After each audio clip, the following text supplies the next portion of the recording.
Bom, é noite de outono aqui em Busan e está ventando muito. Vento frio mesmo.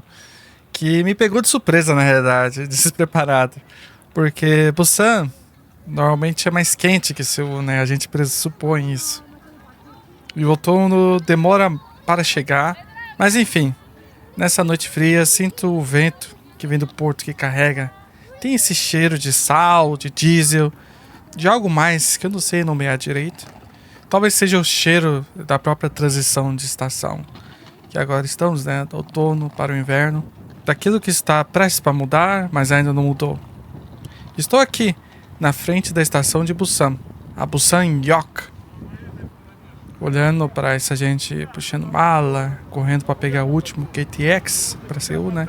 KTX é o trem-bala. Casais se despedindo, trabalhadores voltando do turno da noite. Você sabe, né?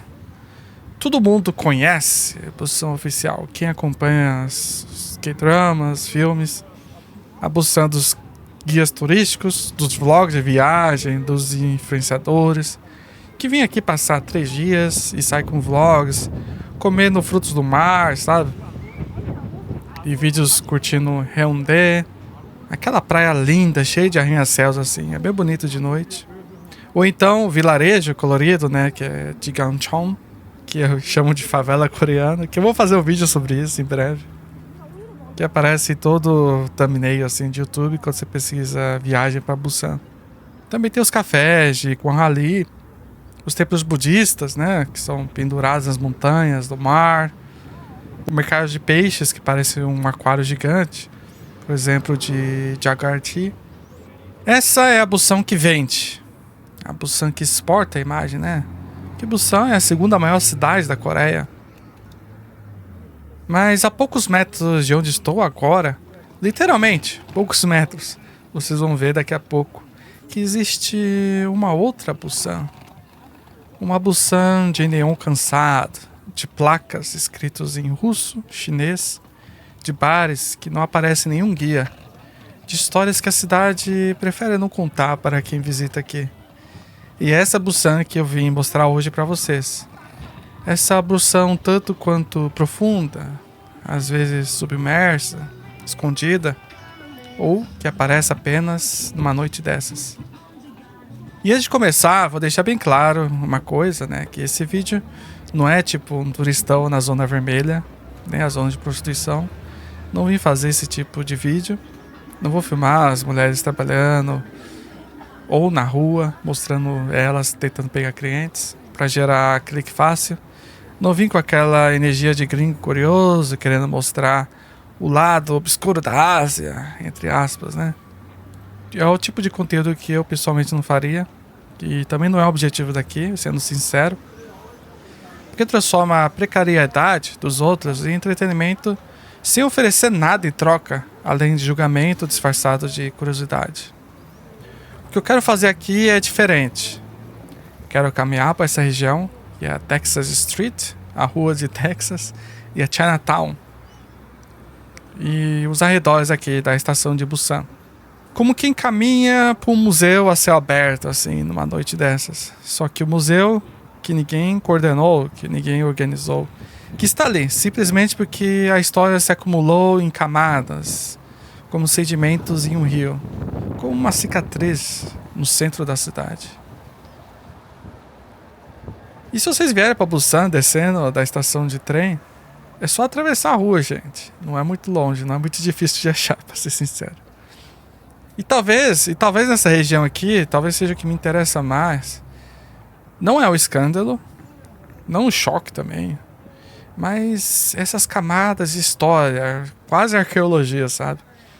Entender como esse pedaço de Busan virou o que é.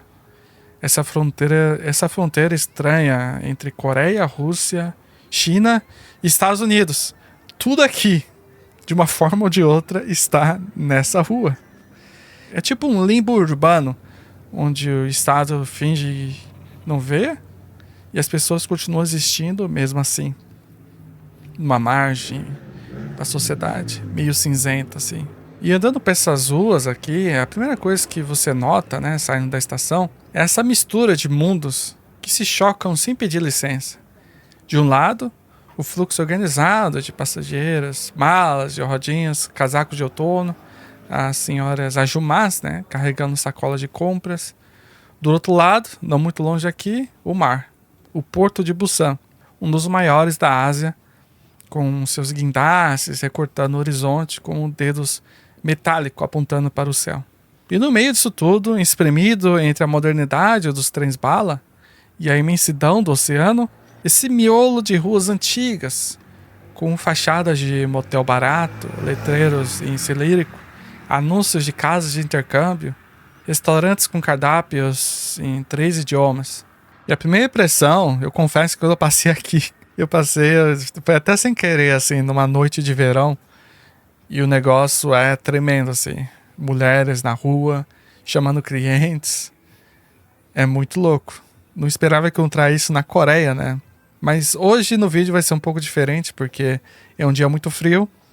E não está exatamente no horário que as coisas começam, entre aspas, muitas aspas, a pegar fogo, né?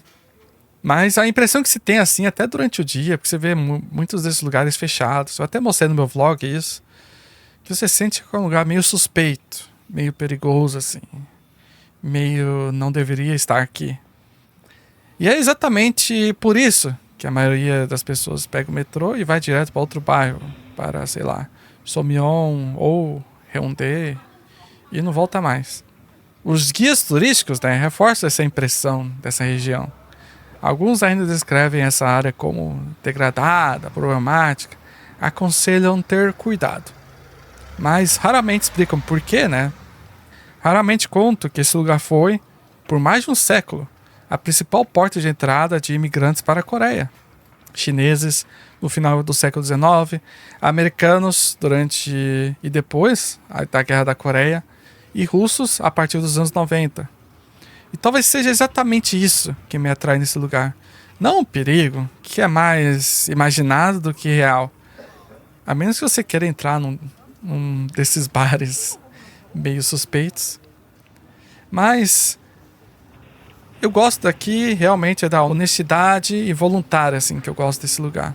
Lugares assim não mentem. Não tem tempo para essa coreografia toda da sociedade. O que você vê é o que sobrou depois que o glamour foi embora. E a primeira coisa que chama atenção quando você entra na Chinatown, aqui em Busan, é o esforço da cenografia. Lanternas penduradas em cordas atravessando a rua, murais com paisagens de montanhas chinesas, estátuas de leões guardiões, restaurantes com fachadas imitando a arquitetura tradicional da dinastia Qin. É bonito, não vou mentir, é um lugar legal. Inclusive o filme Old Boy foi gravado aqui. Tem uma cena, né, que no filme comida que ele come, né, uma das comidas é mandu, bem simplificado assim falando, que é tipo um gyoza frito, ou pode ser no vapor também.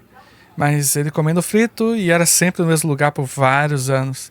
Então eles começaram a pesquisar, né, qual seria a loja de comida chinesa que estava enviando comida para ele.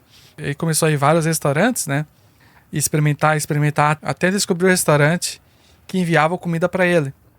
E esse restaurante fica aqui, na Chinatown de Busan.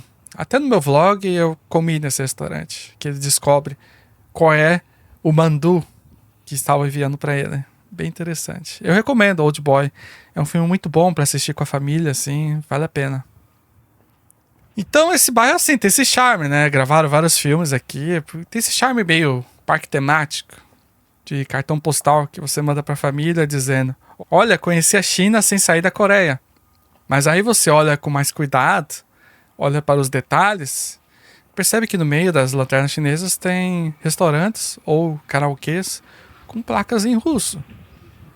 Que o restaurante ao lado de mandus é um café uzbek, que a lojinha de souvenirs vende matroskas junto com leques chineses, que o karaokê da esquina tem um nome escrito em cilírico. É como se alguém tivesse tentado montar um cenário de Xangai, mas o mar trouxesse outra camada de história por cima disso tudo. Em russo, uzbek, em inglês. Mas vou explicar um pouco o contexto histórico, porque isso aqui é importante para entender o que essa região representa. No final do século XIX, essa área onde estamos agora era uma concessão chinesa. O Império Qing tinha um consulado aqui nessa região e comerciantes chineses se instalaram, abriram negócios, formaram uma comunidade assim chinesa nessa região. Busan, como uma cidade portuária, né, sempre foi esse lugar de passagem, de troca, de encontro entre culturas. Os chineses foram os primeiros estrangeiros a se estabelecer de forma permanente aqui. Só que aí veio o século XX, ocupação japonesa, Guerra da Coreia, divisão da península, Guerra Fria também. E essa região foi se transformando. Os chineses continuaram, mas vieram os americanos também, soldados principalmente, que transformaram essas ruas em zonas de entretenimento, bares, prostíbulos. Depois vieram os russos a partir dos anos 90, quando a União Soviética colapsou e a Coreia estabeleceu relações diplomáticas com a nova Rússia, né? E marinheiros russos começaram a vir para o porto de Busan, e depois vieram os comerciantes, e junto com eles vieram os coroins também, né? Que são os coreanos étnicos, que vivem na Rússia e nos países da Ásia Central, que são descendentes de coreanos que migraram para o Império Russo lá no século XIX. Então o que você tem aqui nessa Chinatown, que oficialmente se vende como China em Busan, é na verdade uma coisa muito mais complexa. É uma semi-Russian Town. É um enclave tipo eurasiano, assim. É um lugar onde as camadas históricas se acumularam de forma tão densa que às vezes você não sabe mais o que é cenário e o que é memória aqui. Vocês vão ver restaurantes que servem jjajangmyeon, que é aquele macarrão com molho de feijão preto, que é basicamente comida chinesa coreana, uma fusão que só existe aqui na Coreia. Do lado, uma loja de conveniência com produtos importados da Rússia, vodka, chocolate, conservas. Na frente, o mural pintado com heróis da mitologia chinesa, mas com um karaokê coreano logo ao lado. É como se esse lugar fosse uma metáfora da própria globalização. Não a globalização dos aeroportos e dos shoppings imensos. Não a globalização asséptica do capitalismo tardio, né? Mas a globalização de baixo para cima.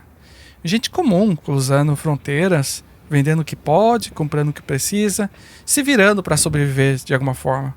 E tem uma melancolia nisso tudo, né? Uma beleza triste.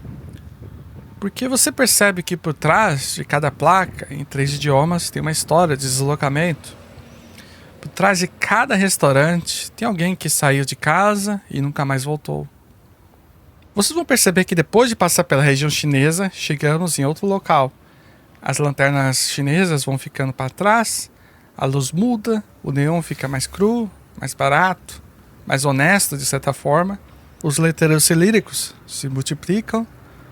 Aparecem bares com nomes em inglês como Club Malibu, California, Texas Bar, mas com anúncios em russo na vitrine. Então estamos na Texas Street. Vocês sabem, esse nome não é à toa. A área originalmente era trecho de praia cênico, chamado de Chongguan-gori, frequentado por diplomatas e comerciantes chineses no final do século XIX. Era considerado um lugar bonito, sofisticado até, onde a elite estrangeira de Busan passeava. Mas aí veio 1945, fim da ocupação japonesa, e aí começou o início da presença americana por aqui. E essa região se transformou em zona de prostituição, a famosa Red Light District, para soldados americanos. Bares subterrâneos, quartos em cima, prostituição, álcool, jogos de azar. O clima era de faroeste urbano. E essa mistura de violência latente, dinheiro fácil, moralidade suspensa, rendeu o apelido que ficou até hoje, Texas, que é dos filmes de Velho Oeste, né? E durante décadas, né, Texas Street foi o playground dos soldados americanos em Busan. Um pedaço dos Estados Unidos transplantado para a Coreia, onde regras sociais coreanas simplesmente não se aplicavam aqui. Soldados viam e iam, trazendo dólares, cigarros importados e toda uma economia paralela que girava em torno do desejo masculino e da necessidade feminina. É pesado pensar nisso, né? Porque eu não estou falando de um passado super distante, de algo que aconteceu há séculos. Eu estou falando de algo que aconteceu algumas décadas atrás, 3 décadas, 2 décadas, e que de certa forma continua acontecendo até hoje, nesse exato momento em que caminhamos por aqui. Mas aí veio outra virada, né? Anos 90, fim da Guerra Fria, colapso da União Soviética. E o fluxo mudou. Menos americanos, porque a maior base agora fica em Pyeongtaek, já não tem muita coisa aqui em Busan. E mais russos vieram. Marinhas de navios mercantes que atracavam no porto de Busan começaram a frequentar a região. Depois vieram os comerciantes, os imigrantes, as famílias. Cafés russos abriram, casas noturnas com música russa, serviços de remessa de dinheiro para a Rússia, Ucrânia, Uzbequistão, Cazaquistão. Texas Street virou, sem que ninguém planejasse, um dos principais enclaves russos da Coreia do Sul. E é isso que vocês veem agora, caminhando por aqui comigo. Essa mistura improvável de camadas históricas. Uma placa em russo anunciando Permeni, um bar western, né, velho oeste, com decoração de cowboy, um motel com preço por hora, uma casa de câmbio que troca rublos por won e a possibilidade de enviar dinheiro para a Rússia. Mesmo com todas as sanções, ainda é possível enviar dinheiro por aqui. É como se a história tivesse passado por aqui várias vezes, né? Deixando os sentimentos. E ninguém tivesse se dado ao trabalho de limpar. Ou talvez não tenha tido condições de limpar. Ou talvez a própria sujeira, né? Toda essa acumulação, seja o que mantém esse lugar vivo. Tem uma coisa que o Byung-Chul Han fala sobre a sociedade e a transparência, né? Essa obsessão contemporânea por superfícies lisas, por espaços sem atrito, por cidades que parecem renders de arquitetura. E quando você caminha por Texas Street, você percebe o oposto disso. Aqui nada é liso. Tudo tem textura, tem história, tem ferida. A sociedade e a transparência quer vitrines perfeitas, quer fachadas de vidro, onde tudo é visível, controlável, instagrammável. Quer uma cidade que não oferece resistência ao olhar, que se deixe consumir em poucos segundos de scroll de redes sociais. Só que Texas Street é quase o negativo desse ideal. As paredes aqui estão descascadas, as fachadas são remendadas, os neons piscam com um delay estranho, como se a eletricidade também estivesse cansada. Não é o tipo de lugar que você enquadra em 16:9 e posta com o hashtag Busan Vibes.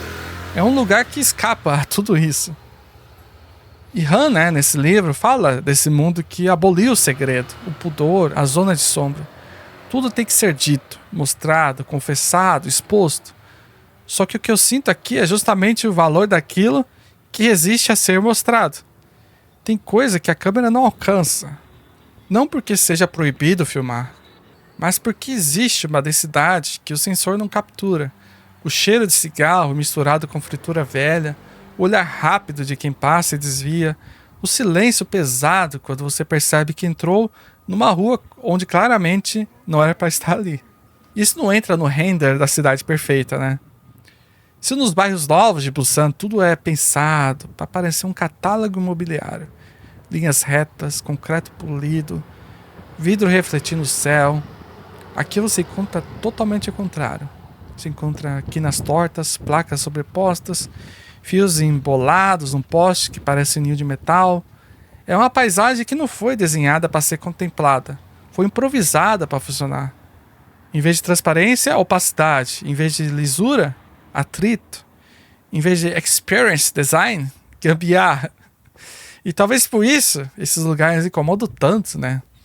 Não porque sejam de fato mais perigosos que outros, mas porque lembram que a cidade real é feita de remendos, emendas, de zonas proibidas, de portas semiabertas. E resistem à transparência. Guardam segredos que a cidade gostaria de esquecer. Bom, eu acho que agora chegamos na parte mais delicada do vídeo. Quem realmente está interessado no assunto ficou até agora, sejam bem-vindos. E agora eu quero ser muito cuidadoso aqui. porque não quero transformar a precariedade de ninguém em espetáculo. Estou aqui caminhando, né, para Texas Street, onde os estabelecimentos são, como vamos dizer assim, meio ambíguos assim. Você consegue ver pelas luzes, pela disposição das vitrines, pelo tipo de movimento na rua, exclusivamente masculino a essa hora da noite. Em 2004, a Coreia aprovou uma lei de prevenção de comércio sexual, que teoricamente deveria ter erradicado as zonas de prostituição do país. Na prática, o que aconteceu foi uma reorganização. As zonas não desapareceram, foram empurradas para as margens, para as zonas cinzas da cidade, para lugares como esse aqui onde estamos. E Busan, por ser uma cidade portuária, né, por ter essa história de zona de trânsito internacional, é um dos lugares onde essa dinâmica continua mais visível. Em Seul tem alguns lugares assim, mas aos poucos estão desaparecendo, se espalhando para cidades satélites. O que me impressiona e me entristece, né, para ser honesto, é a distância entre o discurso oficial e a realidade da rua. A prefeitura fala em revitalização, em transformar essa área em zona turística multicultural, em resgatar a história do bairro. Teve até uma polêmica uns anos atrás por causa de umas esculturas que instalaram aqui, tentando dar um ar artístico à região. E muita gente criticou como turistificação da Zona Vermelha. Como se você pudesse colocar uma estátua bonita e apagar décadas de exploração, né? Mas, enquanto isso, a noite continua. Os bares continuam abertos, as mulheres continuam trabalhando. E quem são essas mulheres, né? Essa é uma pergunta que eu faço caminhando por aqui. Algumas são coreanas, claro. Algumas são russas. Algumas vêm de outros países asiáticos, como Filipinas, Vietnã, Tailândia. Muitas vieram atraídas pelo sonho coreano, entre aspas, pela promessa de uma vida melhor e acabaram aqui, nessa zona cinzenta, onde a lei finge não ver. Não há glamour nenhum nisso, só precariedade. E é difícil não pensar em paralelos com o Brasil, né? Com as zonas portuárias de Santos, de Recife, do Rio. O Porto como um lugar de trânsito, de desejo, de violência e sonho barato. Como se todas as cidades portuárias do mundo compartilhassem essa ferida em comum, essa cicatriz urbana, onde o comércio de corpos se mistura com o comércio de mercadorias. Walter Benjamin escreveu sobre isso, sobre como as cidades modernas criam esses espaços de exceção, né? Essas zonas onde regras normais da sociedade ficam suspensas. Nos estudos dele sobre as passagens de Paris, né, ele fala desses lugares de transição. Nem rua, nem loja, nem casa, onde o capital circula de um jeito mais nu e ao mesmo tempo mais disfarçado. São corredores onde as mercadorias se expõem, mas a origem da mercadoria permanece na sombra. Eu sinto que zonas vermelhas, né, como essa, funcionam exatamente assim. São passagens morais da cidade. Todo mundo sabe que se vende aqui, mas a cidade finge que não sabe. É um segredo público. E muitos turistas nem sabem que existe. Talvez eu andei aqui de dia, vou num restaurante chinês ou algo do tipo, mas de noite a coisa muda completamente. E quando o Estado decide apagar essas zonas vermelhas, né? Ele está protegendo quem? As mulheres que trabalham aqui? Ou a imagem que a cidade quer vender? Essa é uma pergunta que não tem resposta fácil. Mas acho que vale a pena fazer, né? Agora eu quero falar, né, sobre esse tema que me persegue desde que cheguei aqui na Coreia. O tal do sonho coreano. Você sabe, né? A Coreia do Sul se tornou, nas últimas décadas, um destino de imigração para muita gente. Não na escala dos Estados Unidos ou da Europa, claro, mas significativo o suficiente para mudar um pouco a composição demográfica do país. Nunca antes teve tanto estrangeiro aqui, chegando na marca de 2,8 milhões de pessoas vivendo legalmente aqui. Filipinos, vietnamitas, indonésios, uzbeques, chineses, russos e uma pequena parcela crescente de brasileiros também. E muita gente veio atraída pela mesma coisa. A promessa de uma vida melhor, salários mais altos, economia estável, tecnologia de ponta. O país do K-pop, né? Da Samsung, da Hyundai, Os K-dramas, onde todo mundo é bonito e mora em apartamentos de luxo. Só que a realidade para a maioria dos imigrantes é muito diferente. É trabalho pesado em fábricas, canteiros de obras, fazendas agrícolas, é visto precário, é medo de deportação, é solidão em um país onde você não fala a língua e não entende os códigos sociais. É mandar dinheiro para a família e contar os dias até poder voltar. Ou então, decidir que não vai voltar nunca mais e tentar construir uma vida aqui mesmo, nas margens. E essas ruas, por onde eu passo, com seus bares russos e motéis baratos, é uma espécie de concentrado disso. É onde a globalização de baixo para cima se materializa.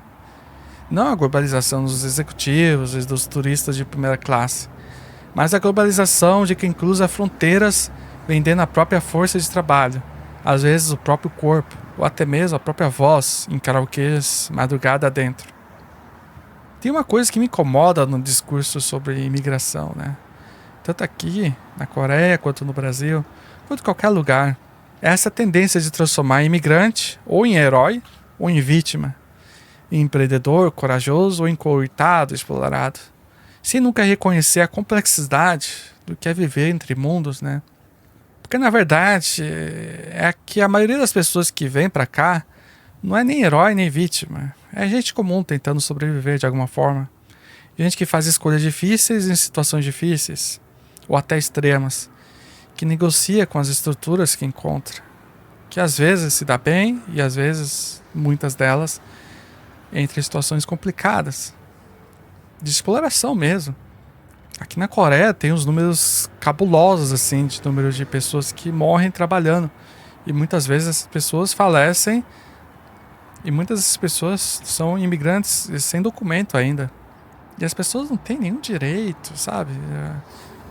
É realmente complicado. E quando eu caminho por lugares como esse, o que eu sinto não é pena, mas um certo reconhecimento. Reconhecimento de que eu também sou estrangeiro aqui. De que eu também vivo em zonas cinzentas, né? De visto, de trabalho, de língua, de pertencimento. De que a distância entre mim e as pessoas que vivem nessas ruas é muito menor do que parece. E não estou aqui como um voyeur. Estou aqui como alguém que também conhece a solidão urbana, que também sabe o que é viver e não pertencer completamente a lugar nenhum. E talvez seja isso que me permite olhar para esse lugar sem julgamento. Não porque eu seja melhor ou mais iluminado, oh meu Deus, mas porque eu sei no corpo, não só na cabeça, o que é estar deslocado. A Coreia exporta K-pop para o mundo inteiro, todos os lugares. Exporta K-dramas, K-beauty, K-food, K-filmes, K-qualquer coisa. Exporta essa imagem de modernidade, né? De eficiência, de beleza, de Ásia, de Coreia dos anos 2050, de país do futuro. Mas por trás dessa fachada brilhante, existem margens. Margens como essas ruas. Existem pessoas que o país prefere não mostrar. E eu acho que entender um país, qualquer país, passa por reconhecer essas margens, né? Não para romantizar a pobreza ou a precariedade das pessoas. Não para fazer turismo de miséria. Mas para ter uma visão mais completa, complexa, mais honesta, mais humana do que é um país em si, olhando para essas cicatrizes, ranhuras que o governo, né, tenta esconder, tenta deixar mais afastado do olhar dos turistas, né? E já é meio tarde da noite, ruas vazias, venta muito, muito mesmo. O outono coreano é assim, seco, cortante, com aquele céu limpo que parece mais alto do que deveria. O movimento da rua diminuiu um pouco também, mas não parou. Tem grupos coreanos andando por aqui e ali. Tem casal de coreanos fechando as portas de um restaurante. Vocês vão ver que logo atrás, né, da Texas Street, tem ruas residenciais, casas antigas, daquelas com portão de metal e quintal pequeno, varal com roupas penduradas, bicicleta enferrujada encostada na parede. E é nesses momentos que a cidade revela a sua humanidade. Não nos pontos turísticos, não nas fachadas reformadas, mas nesses lugares intermediários. nesses espaços entre os espaços. Lembro de uma vez, anos atrás, quando eu estava em Seul, né? Estava passando por um momento difícil, era plena pandemia, problemas de visto, dinheiro curto, aquela solidão específica de quem está longe de casa e não sabe se fez a escolha certa. E eu saí para caminhar, como eu sempre faço quando preciso pensar assim, e acabei num bairro que eu não conhecia, cheio de vielas assim, de casas antigas, de vida acontecendo sem espectador. Teve um momento que eu parei, né, sentei numa escada qualquer e fiquei olhando, observando. Olhando as crianças voltando da escola, os ajuxis jogando baduca na praça, as ajumás carregando sacolas do mercado, e senti uma coisa estranha. Não pertencimento, porque eu nunca vou pertencer completamente a lugar nenhum, mas talvez reconhecimento.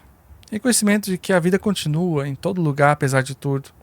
De que pessoas acordam, trabalham, amam, brigam, comem, dormem e fazem isso de novo no dia seguinte. Tem uma beleza nisso, uma beleza simples, que não precisa de foto em lugar turístico, nem de filtro de Instagram. Acho que é isso que me traz de volta a lugares como esse. Não o exotismo, não o perigo, mas essa beleza simples. Essa humanidade que existe, apesar de tudo. Então é isso. Agora é isso também. Esse neon cansado, essas placas em russo, essas mulheres que trabalham na noite, esses imigrantes que vieram atrás de um sonho e encontraram uma realidade mais complicada e muito mais profunda. Bom, pessoal, por hoje é isso. Obrigado por terem me acompanhado nessa caminhada por Busan. Sei que o vídeo de hoje foi um pouco mais denso, mais reflexivo, um pouco menos entretenimento, entre aspas, no sentido tradicional. Mas espero que tenha valido a pena vocês conhecerem essa parte aqui da Coreia e de Busan. O que vocês acharam? Já conheciam essa região aqui de Busan?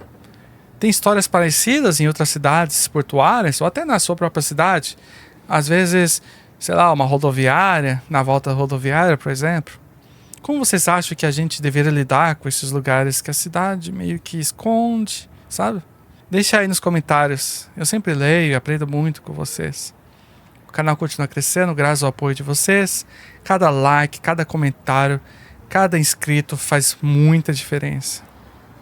Então, se você chegou aqui e gostou muito do conteúdo e ainda não é inscrito, por favor, considere dar essa força, porque realmente ajuda para chegar a mais pessoas. E se quiser me encontrar em outros lugares, eu também estou no Instagram, onde eu sempre respondo o pessoal da caixinha, né, que manda mensagem. E também posto fotos do meu dia a dia aqui na Coreia.